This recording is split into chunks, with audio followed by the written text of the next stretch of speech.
By 8:13 on a Tuesday, the office coffee is still burning. Somebody has already replied with "per my last message," and one blinking phone has turned a normal workday into a spectator event.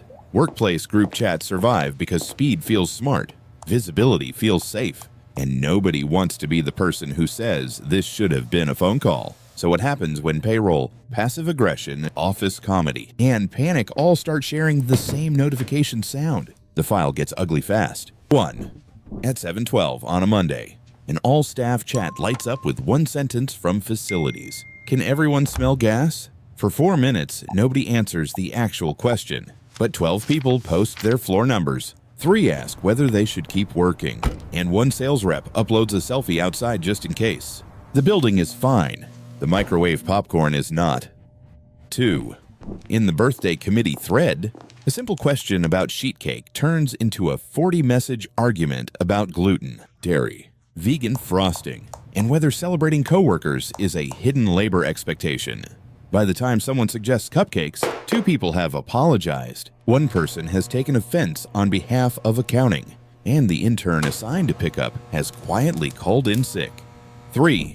Before 9 o'clock, a regional manager types "These people never read instructions" into what he thinks is a private supervisor chat. It is the customer support team's main thread. You can watch the typing indicators appear, vanish, and reappear like a weather pattern. He follows with "wrong chat," which is true, but not especially helpful. 4. Overnight maintenance leaves a photo in the operations chat showing a hallway taped off with orange cones. Day shift opens the thread and assumes flood, structural damage, or maybe a burst pipe. The actual emergency is wax drying on the floor. The panic lasts longer than the floor closure because speculation travels faster than signage ever will. 5.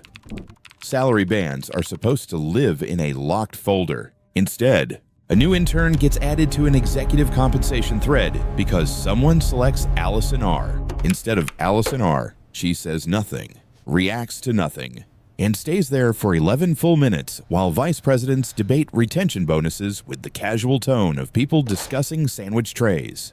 6.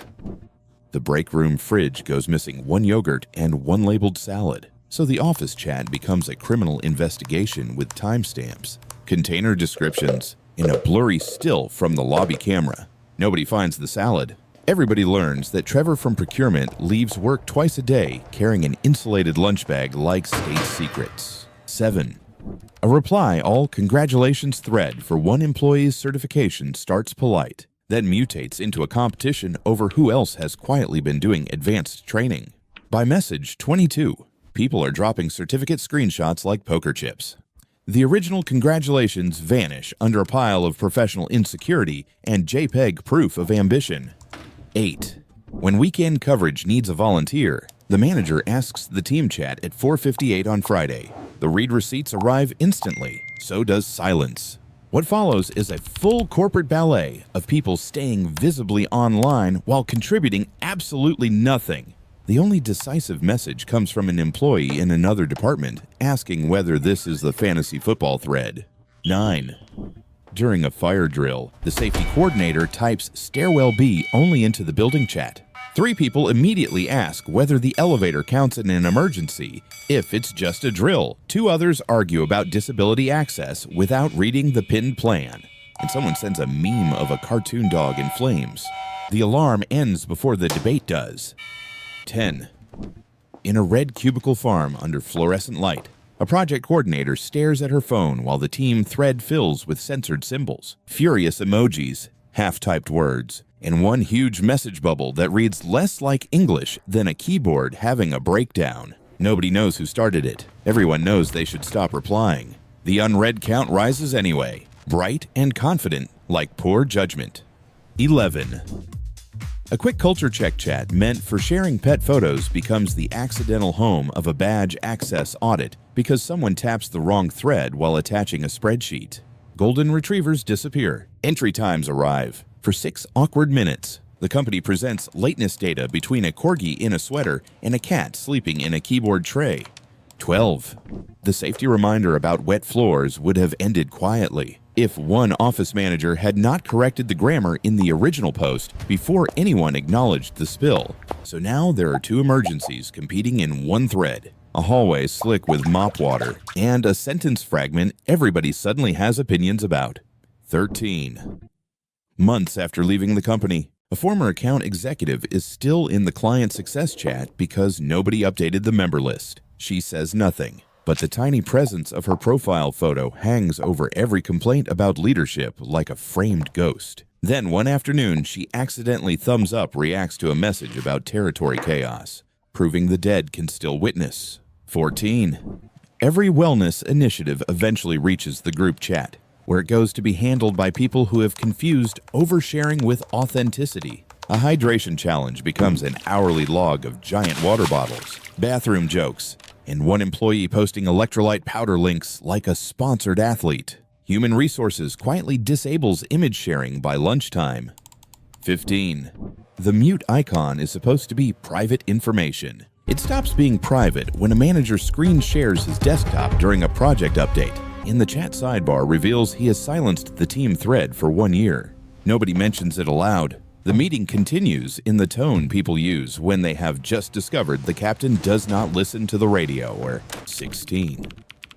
Somewhere in a permissions request, one employee types pubic folder instead of public folder, and the mistake gets copied, quoted, and reacted to in 4 separate threads before IT can fix access. The real problem is a missing shared drive. The visible problem is that no one in operations will ever read that word neutrally again. 17. At the office potluck, a photo of labeled dishes goes into the team chat so remote workers can feel included. What actually gets documented is a casserole with no ingredient card, a suspiciously wet spoon in the brownies, and a handwritten note that says mild next to a chili tray, giving off medical-level confidence. Half the reactions are hearts, the other half are warnings. 18. Reimbursement requests should go through software. Instead, they enter the travel chat as crooked receipt photos taken under car dashboards, airport seats, and hotel lamps. Mileage disputes begin. Tip percentages get publicly examined. And one vice president accidentally reveals he expensed artisanal jerky at a rate suggesting either extreme hunger or a very creative interpretation of client entertainment. 19. The team building thread opens with a harmless poll about bowling, mini golf, or escape room. It closes with employees explaining, in public and with timestamps, which activities trigger migraines, bad knees, claustrophobia, social dread, or memories I would rather not unpack in quarter 4. The winning option is a catered lunch nobody truly wanted and everybody can tolerate. 20. Urgent only sounds like a clean rule until the office uses the urgent thread for printer outages, late coffee runs, parking validation, courier arrivals, and somebody asking if anyone has a black stapler because the blue one kills the vibe of their desk setup. Actual urgency arrives at 2:43 and gets buried under lunch logistics and toner sorrow. 21. The office romance does not become official through a conversation. It becomes official when the company chat notices that 2 specific people keep reacting to each other's dry administrative updates with suspiciously supportive sparkles, rockets, and inside joke fruit emojis. No announcement is made. The department conducts the rest of the month as if observing a weather front. 22. Voice notes should never have entered the workplace, but they did. And now a supervisor presses record while walking between conference rooms and accidentally captures 28 seconds of hallway gossip before the actual update begins. You hear shoes, a door, one whispered insult, and then anyway. Team. Great momentum. The audio lands in the thread like a dropped plate. 23. IT posts a phishing warning using a shortened link because the original URL looks messy on mobile. Employees stare at the alert, then at the suspicious link inside the alert, then at each other. No one wants to be the first person to say the cybersecurity team has sent a message that looks exactly like the thing it told everyone to avoid. 24. The anonymous culture survey arrives in the general chat from the chief financial officer's personal Gmail because his work account was being weird. Participation drops on site. Anonymous is a fragile promise, even on good days. and nothing strengthens that promise quite like being asked to bare your soul through a form delivered with golf club profile pictures and a Yahoo signature. I was saying 6 Henry 25. By late afternoon, the maintenance thread has somehow absorbed the landlord, 2 contractors, a finance director, and 1 employee who just wanted to know if the second-floor restroom would reopen before her client visit. Instead, she watches adults debate drywall dust, invoice language, and who approved a faucet nobody has actually seen. It is not a chat anymore. It is a small municipality. So far, the damage is mostly noise, ego, and fluorescent-lit confusion. The next level is where the thread stops being a nuisance and starts becoming evidence, memory, and occasionally a weapon with timestamps. 26. The Culture Committee chat begins as a cheerful side channel for appreciation posts, volunteer ideas, and office trivia. 6 months later, it functions as an unofficial disciplinary archive because every awkward joke, canceled event, tone-deaf theme day, and baffling supervisor comment has been screenshotted there first. Nothing says fun committee like searchable resentment. 27. In one division, managers start using reaction emojis to signal severity because typing out full instructions slows momentum. Green check means fine. Red exclamation means urgent. Eyes means hold. Fire means drop everything. And clapping apparently means both good job and please acknowledge. Nobody says this system is ridiculous because it already has a legend in a pinned message. 28. Payroll runs a test message in the benefits chat and accidentally sends bonus file validated to 300 employees on a Thursday afternoon. The phrase means nothing technical to most of them, which is precisely why it does so much damage. By 5 o'clock, Fantasy Money has bought imaginary appliances, emotional closure, and at least 1 premature dinner reservation. 29. Rumors about a union do not begin with speeches. They begin with tiny, deniable messages in the operations chat, like just checking, are breaks supposed to be this short everywhere, and asking for a friend, who actually approved the new attendance rule. The thread suddenly becomes very polite in the strained way people do when history might be entering the room. 30. Blue check marks were invented to signal delivery. In one department, they evolve into attendance surveillance. Supervisors start noting who has seen the morning directives and who has not, as if reading a message at 6:52 is proof of discipline rather than proof a phone is near a pillow. Remote work, naturally, gets blamed for the invention. 31. When a storm closes one regional office, the weather response thread becomes a drinking age census because half the selfies coming in from home include visible beer cans, cocktail glasses, or one suspicious blender situation at 11:40 in the morning. Nobody intended to conduct a sobriety survey. The group chat performs one anyway, with visual aids. 32. The office move chat should be about boxes, labels, and timelines. Instead, it reveals the company's caste system through desk placement. People who claim not to care about seating suddenly write novels about sunlight, printer distance, window glare, collaboration adjacency, and the emotional burden of being near sales. Cubicle geography turns adults into medieval border negotiators. 33. Human Resources asks everyone to stop reacting with skull emojis to policy updates because it creates a discouraging interpretive environment. Within 30 seconds, the request itself receives 6 skulls, 3 crying laughing faces, and 1 angel. The beauty of reaction culture is that resistance no longer needs a sentence. It just needs thumbs and a bad attitude. 34.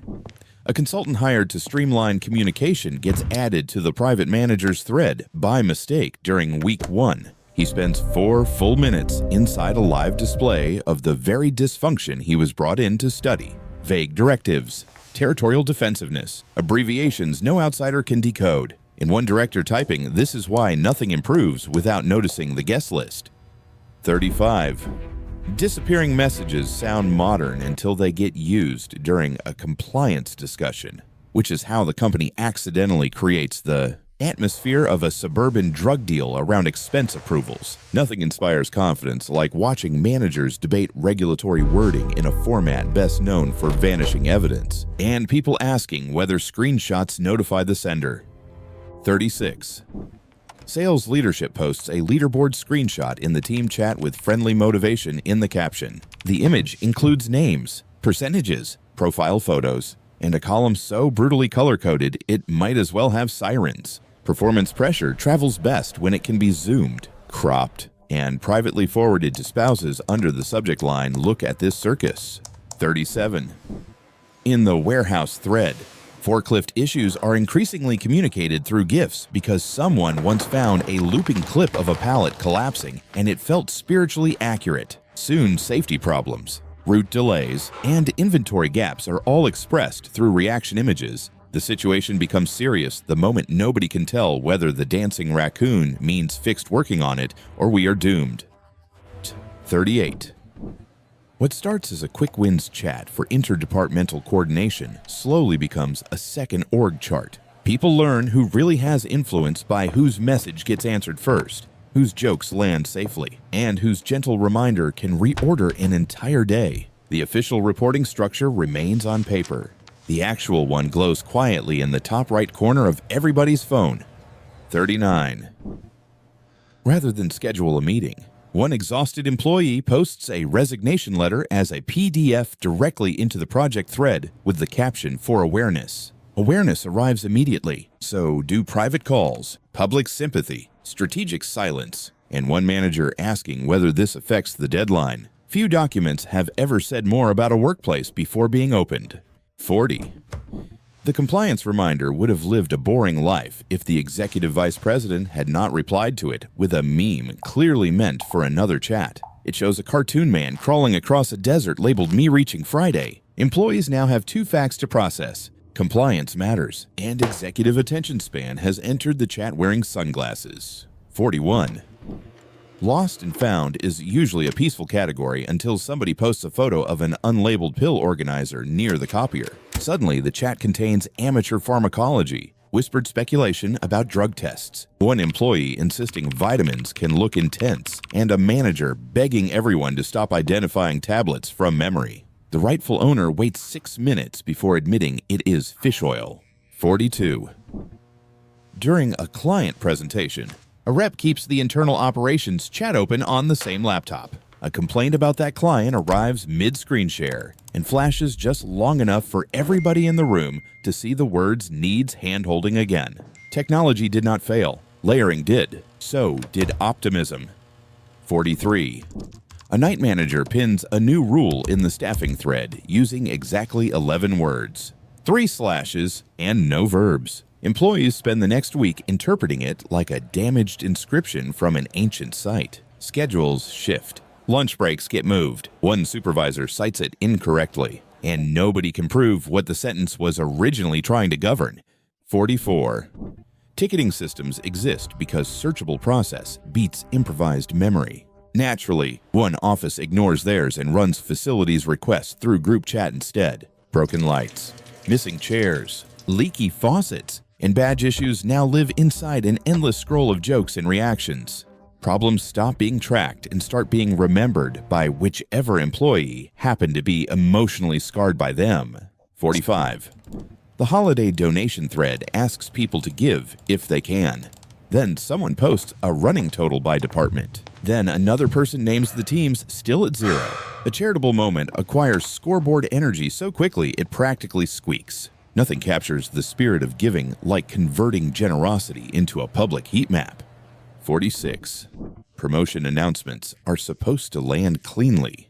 This one hits the operations thread and gets a burst of congratulations, followed 20 seconds later by a lone wow from the employee who had clearly expected a different outcome. The message is not rude enough to punish and not neutral enough to ignore. It sits there radiating human resource paperwork. 47.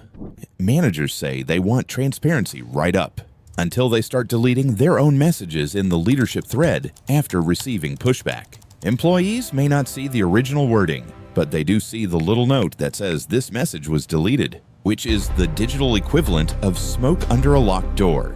48.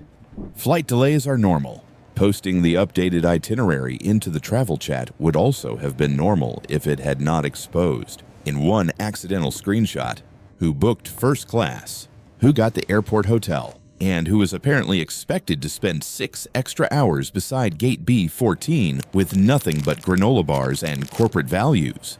49. A merger creates one giant combined thread where both companies use the same acronyms to mean different things. One side says PTO and means paid time off. The other says PTO and means project transition order. Nobody realizes the problem until somebody replies approved to a message that was absolutely not a vacation request. 50. Onboarding the merged teams should have been a careful process. Instead, each side enters the shared chat armed with internal shorthand, old loyalties, different norms for humor, and a private suspicion that the other company is weird. By the end of week 1, the chat has become less a communication tool than a terrarium where culture shock can be observed in real time. This is no longer just sloppy texting at work. It is a full organization trying to run authority, morale, panic, memory, and identity through the same buzzing rectangle and then acting surprised when everything arrives mixed together. We have already had gas leaks that were popcorn, skull reactions on HR messages, salary data beside corgi photos, accidental bonus rumors, resignation PDFs, and a merger thread where identical acronyms meant opposite realities. The second half is where the chat stops merely exposing dysfunction and starts manufacturing it on schedule. 51. First impressions used to be shaped by meetings and handshakes. Now, a new hire's welcome often begins with being added to a thread where 5 coworkers are mid-argument about printer toner, one manager is typing in all lowercase fury, and someone named Chris has just posted "who took my charger again" to 200 people. Culture introduces itself before onboarding ever gets a chance. 52. Legal sends a hold notice that should be read carefully and preserved exactly. It lands in the general chat directly under a taco truck pole and above 3 photos from Casual Friday. Important language does not become less important because it arrives beside lunch discourse, but it does become much easier to miss. 53. Headcount discussions belong in restricted rooms. In one company, they show up in the branch manager's chat before local supervisors have even spoken to their teams. Employees begin doing math from staffing requests, seat maps, and meeting invites. The chat never says cuts are coming. It does not need to. Numbers can whisper just fine. 54. Trying to look relatable. The chief executive posts a selfie from an airport lounge with the caption "back-to-back flights," but still energized by this team. Half the thread reacts politely. The other half privately notices the leather chair, free snacks, and champagne glass just out of crop. Nothing says solidarity like premium travel compressed into a motivational square. 55. Read receipts create a class system where attention itself becomes status. The senior people are allowed to answer late. Mid-level managers answer fast enough to look competent, but not desperate. Junior employees answer instantly because they still believe speed buys safety. The hierarchy is invisible only if you do not know how to look at tiny timestamps. 56. A minor workplace accident used to produce help, forms, and quiet cleanup. In the group chat, it becomes live narration. Someone posts the spill, someone else posts the mop. A third person asks whether workers' comp applies hypothetically. By the time the injured employee gets an ice pack, the thread has already built a documentary around the event. 57. Nothing reveals a modern office faster than the sentence "who leaked the screenshot," typed into a chat where screenshots are the native currency. Management asks the question as if betrayal entered through a window, not as if the room itself were made entirely of copyable glass. 58. Layoff rumors no longer need official language. They bloom when certain names quietly vanish from the chat member list between breakfast and lunch. People do not need severance memos when subtraction is visible in real time. The corporate equivalent of birds going silent now happens in the participant sidebar. 59. Every unbearable official thread eventually produces an unofficial one. That second chat starts as a survival tool for context, honesty, and warnings too human for the main channel. Soon, the real information lives there, while the official thread performs optimism for compliance. One company becomes 2 realities separated by a plus sign. 60. A vendor is added to a project chat for convenience and then accidentally left in place. while executives spend 15 minutes blaming each other for delays, scope changes, and a budget no one remembered approving. External professionalism lasts exactly until the guest list gets complicated. 61. Reaction emojis were supposed to save time, but one lone eyeball under a routine update can derail an entire afternoon. Does it mean noted concerned, watching waiting, or I know something? The beauty of digital office paranoia is that a single face can now replace the full emotional labor of a rumor. 62. Voice note transcription should help clarity.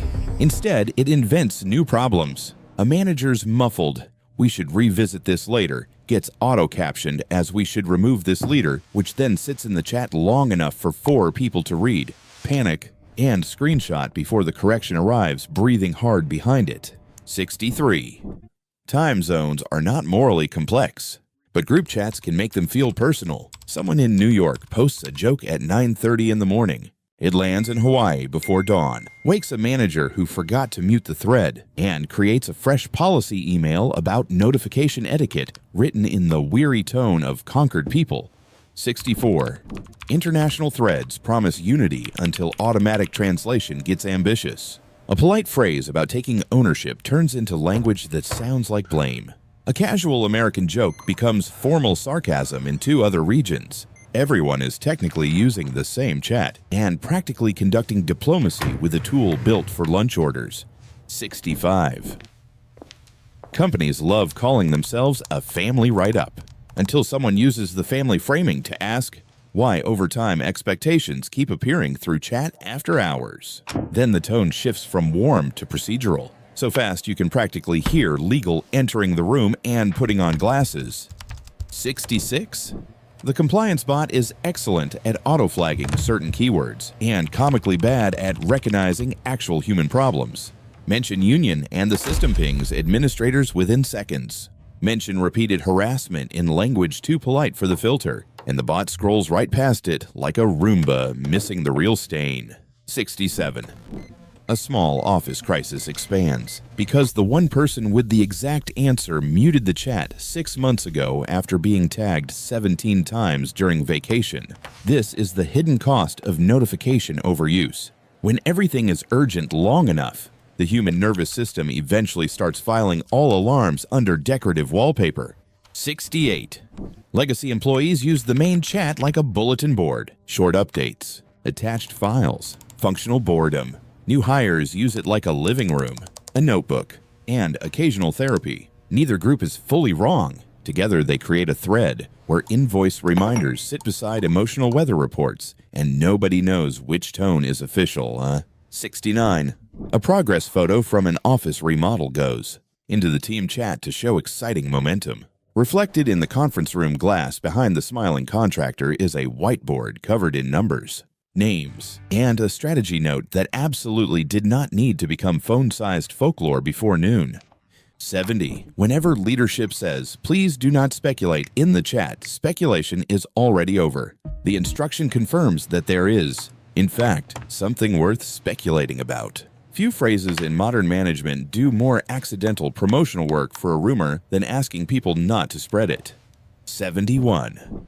Long before the official promotion email appears, the department already knows the outcome from reaction behavior alone. Suddenly, one person's status update collects executive applause, senior eyes, and a strangely warm congratulations from someone who never notices anything. The office has learned to read clouds from emoji pressure. 72. Badge data belongs in systems. It does not belong in a team thread, yet one supervisor posts a screenshot to prove patterns around lateness. Now attendance is no longer an HR matter. It is a public trial conducted through cropped columns and the ancient office instinct to pretend numbers are neutral when they arrive with embarrassment attached. 73. One typo in a manager's chat message creates a phantom policy that survives for months because it sounds plausible, gets repeated confidently, and was seen by enough people at the right moment. This is how workplace folklore is born now, not around a copier, but inside a single misspelled directive granted accidental authority by timestamps. 74. After an executive exits abruptly, everyone expects a clean break. Then his scheduled motivational posts keep firing into the leadership chat for 3 more mornings. "Let's stay aligned," says the digital residue of a man already collecting his final payout somewhere else. Nothing haunts an office quite like automation with no emotional awareness. 75.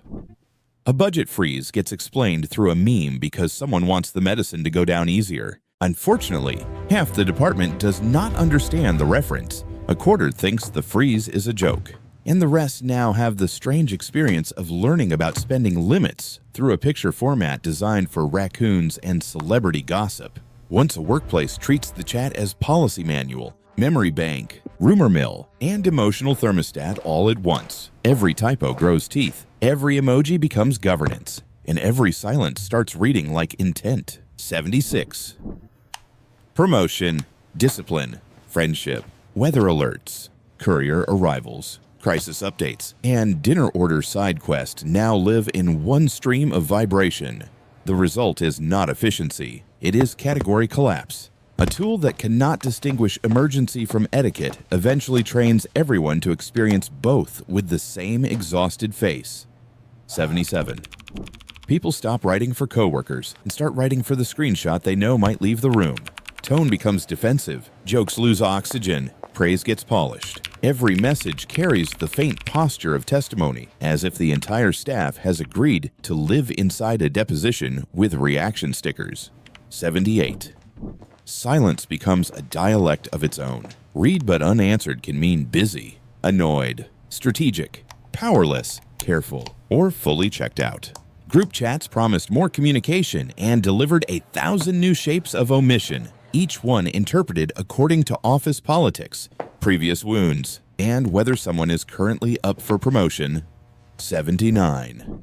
The chat title changes every quarter to match the latest reorganization. Growth Ops, Revenue Enablement, Unified Success, Market Expansion Core. Employees watch the name mutate while the same unresolved people remain inside it, carrying the same grudges under fresher branding like luggage with better tags. 80. Companies keep telling employees to use official channels for official matters, then answer actual questions only when those questions are asked in the chat where everyone can see them. The lesson lands fast. Process is where accountability sleeps. Group chat is where results drag themselves in wearing slippers. 81.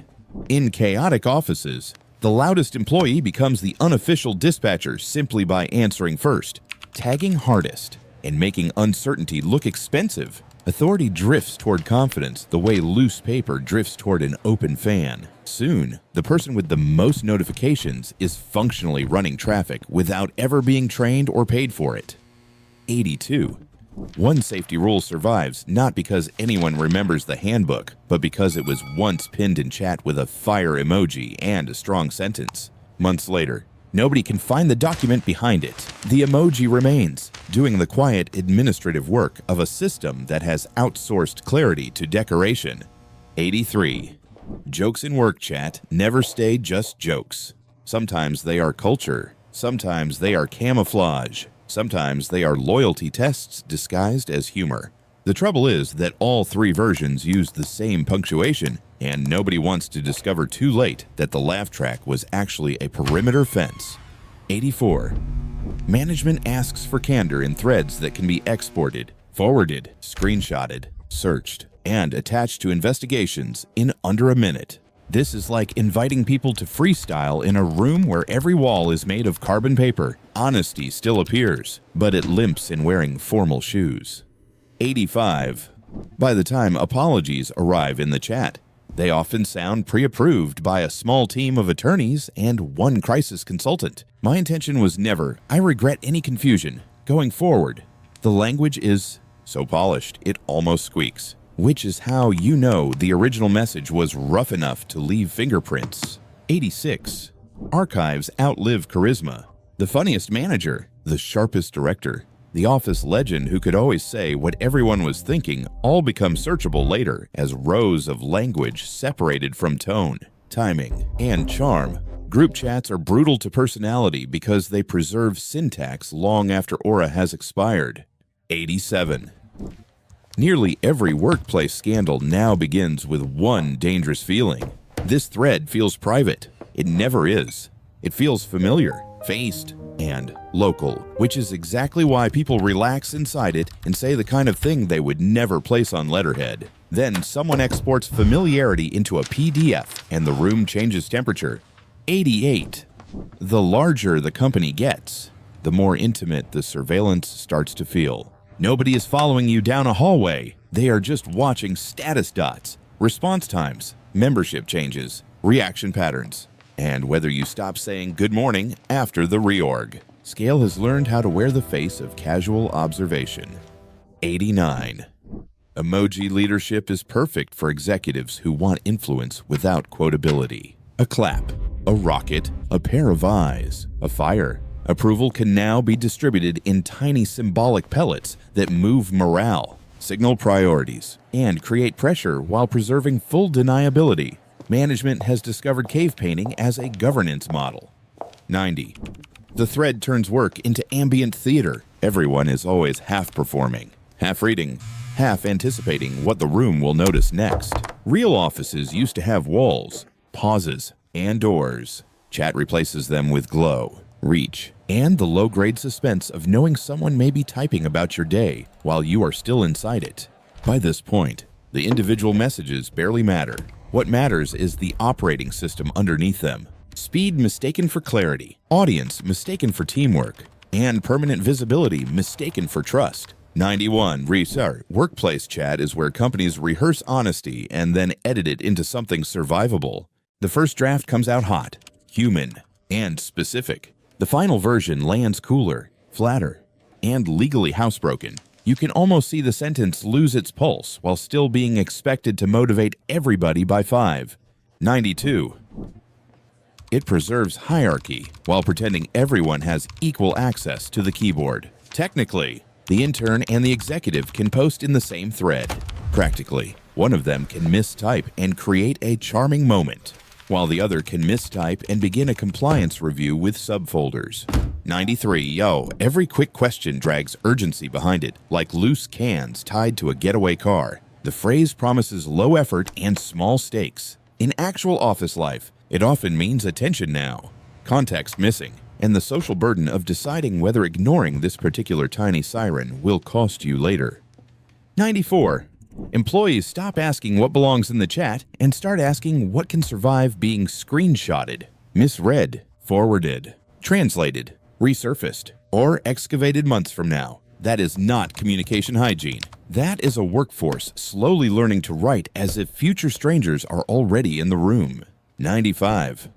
The tool meant to reduce meetings creates the longest meeting in corporate history, one that begins before coffee, follows people into lunch, resumes during errands, hums beside family dinners, and never officially adjourns. All it lacks is a conference table, though emotionally it already has several. 96. The joke thread. The announcements thread and the crisis thread slowly learn each other's accents until nobody can fully tell them apart. Serious updates become breezier. Casual chatter becomes strategic. Panic borrows humor. Humor borrows management language. Eventually, the office sounds like one person doing 3 bad impressions in the dark. 97. Workers begin managing emotion the way brands manage tone. Too cold and you look hostile. Too warm and you look unserious. Too slow and you look disengaged. Too fast and you look panicked. The group chat does not just ask for information, it demands a continuous performance of calibrated selfhood. 98. Nobody forgets the message that landed during a funeral, on a beach chair, at a pediatric appointment, or at 11:48 on a night somebody had finally stopped thinking about work. Chat turns timing into memory glue. The wildest lines are not always the harshest ones. Sometimes they are simply the ones that arrived at the most human moment. 99. The platform trains employees to perform composure faster than they can actually feel it. Something absurd happens. The thread moves instantly, and everybody must decide in real time whether to joke, reassure, question, mirror leadership, stay invisible, or appear helpfully calm. Emotional processing is now expected to keep office hours. 100. The most unhinged workplace chats are rarely built by one unstable person. They are built by a system that confuses reach with judgment, constant access with culture, and written immediacy with leadership. The chaos feels personal because it arrives in your hand. Its roots are usually architectural. 101. By the end of the file, the group chat no longer merely records workplace culture, it manufactures it, archives it, distorts it, and replays it back at the people trapped inside. The office used to live in policies, habits, rooms, and managers. Now a shocking amount of it lives in the tiny blue bubble that never fully sleeps. Picture a conference room after everyone has left. Chairs crooked, a half-dead monitor glowing in sleep mode, and one abandoned phone still showing 73 unread messages from a thread called something reassuring, like team alignment. That is the real joke. Workplace group chats survive because they let companies mix speed, control, gossip, panic, and performance into one tool and call it collaboration. What is the wildest message you have ever seen in a work chat that should have been a meeting, a phone call, or never typed at all? Subscribe if you want more case files like this.